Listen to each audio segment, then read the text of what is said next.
What's up? This is Khalid from the Urban Survivalist Guide, and in this video I'm going to go ahead and do kind of an introductory thing to another different type of outlet when living on the street, and that is the nomadic way, semi-nomadic I guess, living out of a car. So we're going to go ahead and go over a couple of those things because I know some of you might actually be living out of a car. And I'm going to tell you, there's ups and downs to it. The major upside: you have shelter, you have more storage space, all of that shit. The major downside, you're really going to have to focus a little more on income and get a little more income. That way you can keep car insurance and gas in the damn thing. But really, honestly, if you don't have money for gas, that's okay. You just got to find a place to really park the thing somewhere. And you still have shelter and everything. Like, I know plenty of people that didn't have a car living on the street, like myself. I didn't have a car, and I'd much rather be sitting, even just in the front seat, even if the seat didn't go back, right here sleeping and everything, instead of out in the street somewhere. So you're really lucky with that, but you're gonna have to really find a little more income than, say, picking money up off the street or anything like that, because you don't want to pack a whole bunch of stuff into your car and then have it, run out of gas somewhere. Yeah, that would suck. But even worse is if you couldn't afford car insurance and then that thing gets towed, then I know for a fact that you won't be able to get it out of impound. You won't have the money, and then you'll lose all your shit. So one of the main first things is, even if you're living out of a car and you have the storage space, keep your EDC bag as if you didn't have a car, right? Like the one I was wearing, my laptop's sitting on top of it right now, but keep your EDC bag ready to go. So I would keep like your main things in there in your car, but whenever you leave your car, take that bag with you, just in case anything does happen to your car, because it has happened a lot. I've actually had to throw somebody, like $600 to get their car out of impound because everything they owned was in that car, and I was actually kind of rolling in money at the time. But I'm gonna go over a couple of different kind of comfort things, maybe some things to help you stealth camp in your car. That way, because you can't just pull up in a Walmart parking lot. Might work for one night, but you're not going to live in that parking lot, man. Eventually, somebody's going to come up and tell you to leave. So here, I'm just going to go over some good ideas. And yeah, this car is actually dirty. Nobody's living out of it right now, but it is dirty. So one of the first things, man, go ahead and clean your car out the best you can. All the trash, get it out. Shit you don't need, get it out. But like your trunk's gonna be your best friend, because you can keep so much shit in your trunk. So we'll also go over what you should keep in there. Don't just pack all of your clothes in there and stuff. Still try to use that kind of stash box idea if you can. I know some people were like, but what if you can't do that? Well, then you're gonna have to just cut some of your stuff loose. You're just gonna have to let it go, sell it or something at a consignment shop or something like that. You're gonna have to cut it down. But if you can, go ahead and do that. And damn trains. That's another problem, making videos while you're out on the street. Look, really, I'm not on the street right now. But yeah, you definitely want to try to still keep it minimal in your trunk as well. That way you can fit other things. Like, I would, like the tub. If you've seen the video where I was talking about how to pack your clothes down and stuff for stash spots, then you know what I'm talking about. If not, go back and find that one. It's the first video we put up. But you want an empty tub too as well.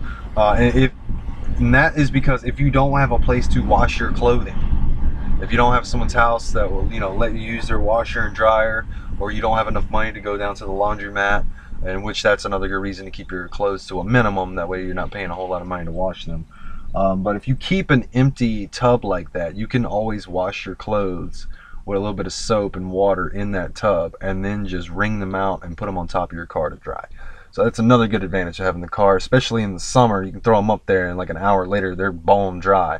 Like, it's summer now and I'm burning up sitting in this car.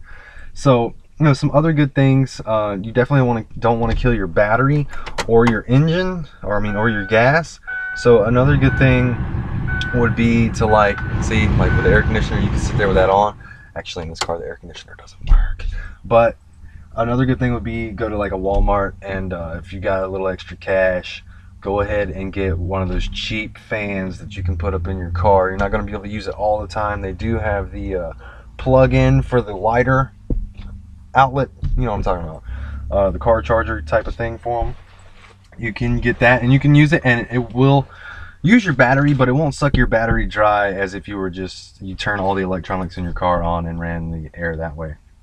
And yeah, it's not gonna pump cold air. It's gonna be, you know, whatever air is from outside, but it's still a good thing. You still kind of keep it ventilated inside, and that way you're not sitting in like your own smells. You can just get it ventilated. But some other things, some other ideas, man, is like your glove box. Go ahead and clean your glove box out. The important car stuff, you know, maybe your insurance and everything, I would go ahead and put it up into your mirror up here, and use your glove box to store things like that you don't want sitting out in the sun. So maybe like if you've went shopping, you got some packets of tuna or something like that. That's one idea. You can keep whatever you want in there, really. I would personally keep like a flashlight and like a first aid kit in there, as well as a first aid kit in your bag, so you can kind of want to. That's another thing you definitely want to get as a first aid kit. But yeah, it's not bad. And this is a small car too. I don't know if you see it. It's a really small car. I've got some clothes. We went swimming and stuff in my kid's car seat. But if, you know, I was living out of it, that car seat wouldn't be here, because I'm not going to be living in a car with a kid. And if that's the situation you're in, I really wish I had ideas. And I'm going to be finding people that have done that and have ideas for you, because we definitely want to help you out. When it comes to kids, that comes first. So I'm really trying to get on that. I just never had to deal with that, so I don't really know what to do there. But you know, the back seat, it is small and it's going to be cramped sleeping. You probably won't be able to stretch your legs out unless you get a little creative, but it's not bad because you can carry a blanket, you can carry a pillow, and you could just fold it up and leave it in the back seat and not worry about having to carry that everywhere, or even in the trunk if you got extra room. You can keep work tools and stuff in the trunk of your car. That way you can definitely go find a job a little bit easier that way. Same thing with like a pickup truck. Pickup truck's probably better.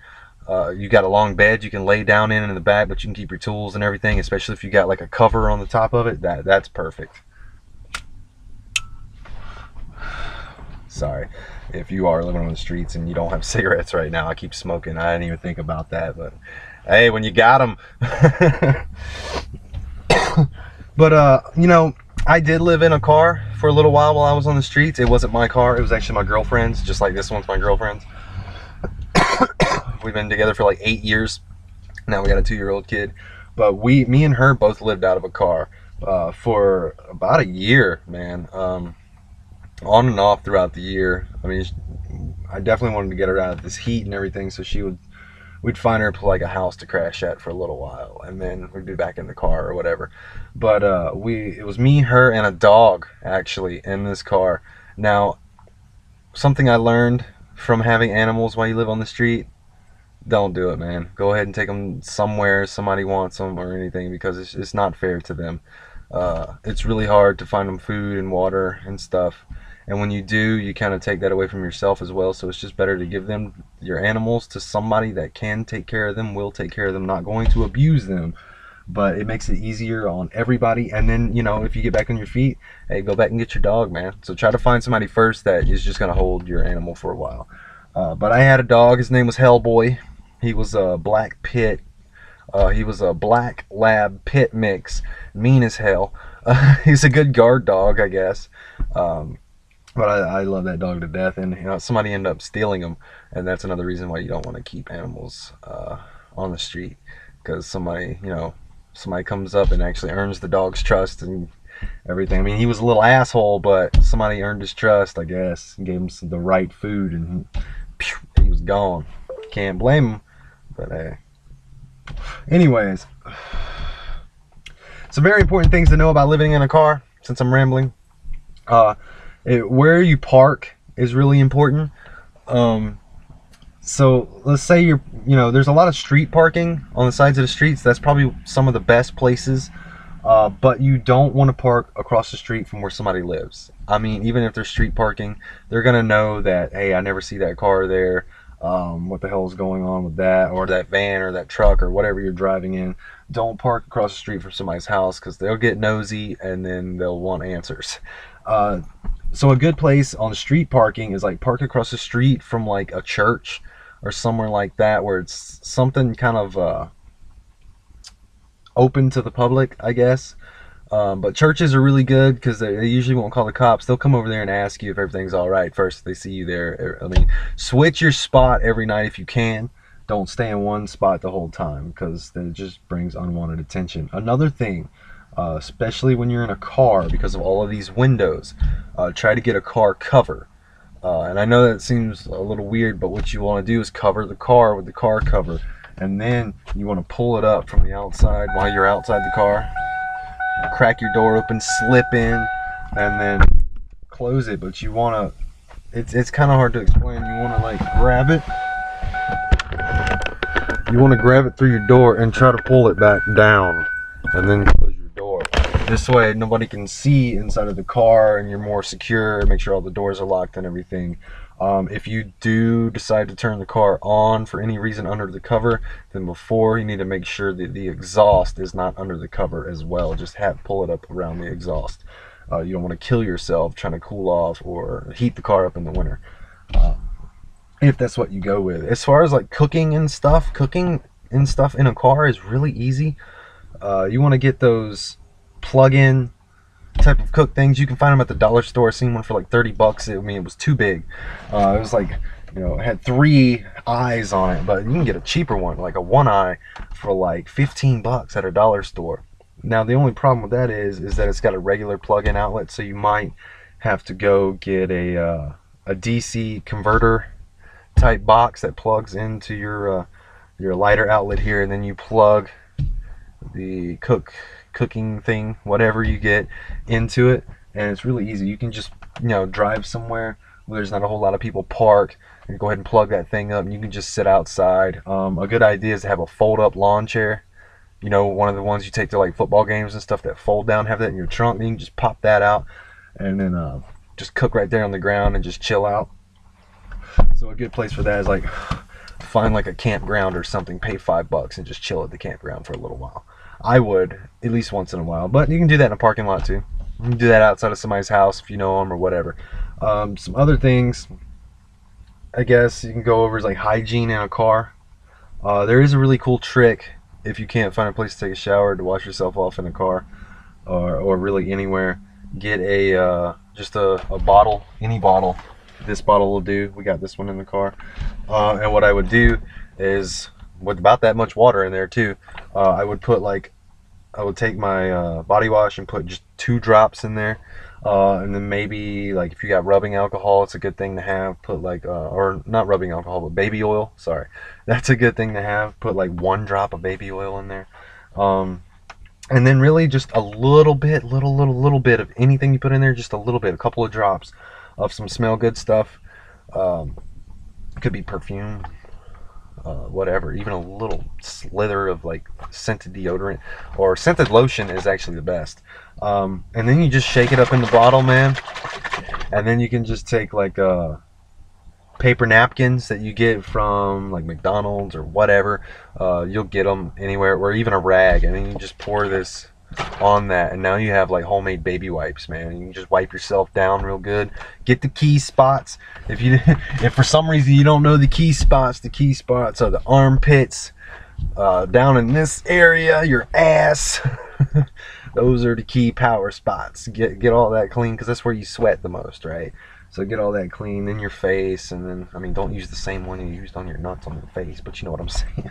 Clean your face and everything off. But I mean, it's really quick, easy. Then you could just, yeah, you can just throw that in the trash can once you're done, and just leave that bottle. But there are some other places to get showers and stuff, especially when you can drive. You know, if you got a little bit of gas, you can hit up a truck stop.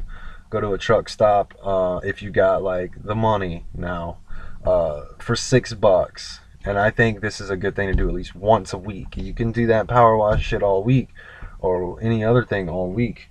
I would use somebody's garden hose, or go to the lake. Go to the lake, and they got the little showers. If they have the showers to clean yourself off with afterwards, they're free, man. I mean, go on a day like a Monday at like 1 o'clock or whatever, or early in the morning. There's nobody gonna be there. Everybody's at work, so you can just go wash yourself off there. So it'd be cold. But if you want a hot shower, go to a truck stop, and you can either pay like $6, and they'll, you know, give you a key to go use a private shower, And they have soap and everything in there. You don't have to use your own soap. They got towels, fresh towels, everything like that. You can go get a real good hot shower that'll last like 10, 20, 30 minutes in the shower itself. So I would just use every bit of time you got. Another idea is you can even, like when truckers fill up their tanks when they buy a certain amount of diesel fuel, they'll give them a coupon for a free shower or whatever. And then, like, a lot of these truckers will just have tons of these things sitting around. So you may even be able to walk over to the pumps while they're pumping up their truck and say, hey man, you got any coupons for a shower? Instead of asking them for money, just tell them, yeah, I'm living on the street, I just want to get a shower, I was just wondering if you had any coupons. If not, it's cool, I will just see if the next guy does. Usually they'll give them to you, and I would go ahead and use the first one. But hey man, if you want to make a night out of it, you could probably sit out there and ask for a couple of them. They don't expire, and then you could go ahead and stock up. That way, at least once a week for a good while, you can go get a good hot shower. But yeah, some other things you really want to focus on is, let's say that you can't afford gas or insurance or anything like that. I mean, you should try to get insurance first. That's really a bitch. You kind of have to have like a full-time job to have insurance. But if you don't have gas or anything, don't necessarily think that your car is out of the question. What you can do is you can, depending on your situation, if all you're going to do is park in people's driveways that you know for a night, it's going to be a little bit difficult. If you plan on parking street parking, or you know, parking lot to parking lot, whatever, then even if it doesn't have gas, you can always flip the hazard lights on and push it. Just push it from right here, and maybe people will come help you move it, and you know, at least you still have shelter. So it's a really good idea. And plus, man, living in the car is best. Like when I was living on the street without a car, I didn't want money to move into a house. I wanted money to buy a car. So if you're living without a car and you save and you got a job and you're living like in a tent or you know, whatever you're doing, instead of moving straight into that apartment with your first paycheck you get and not being able to afford anything, I would actually save up for a couple of months and put a nice, don't even put a down payment on the car. Actually, I would find a cheap car that you can buy outright and not have to worry about payments, and go ahead and buy the car even if there's shit wrong with it, and then maybe find a friend's house, say, hey, can I leave my car in your backyard for a while and while I'll fix it, since I'm living on the street. And then you got somewhere to go and sleep every night, and you're not, you know, up in their house and shit. But if you don't have anybody, you should still do that, and you can just kind of move the car around, man. Maybe even talk to your employer and be like, hey, my car's broke down and I'm living out of it, can I just park it like way back in the back parking lot of the building? I don't know, just stay out there. They probably won't let you because of liability reasons, but it won't hurt to ask. But this video has gone on for 18 minutes now, so I'm going to go ahead and get out of here, and we'll have some more videos about living in your car later. Thanks for watching.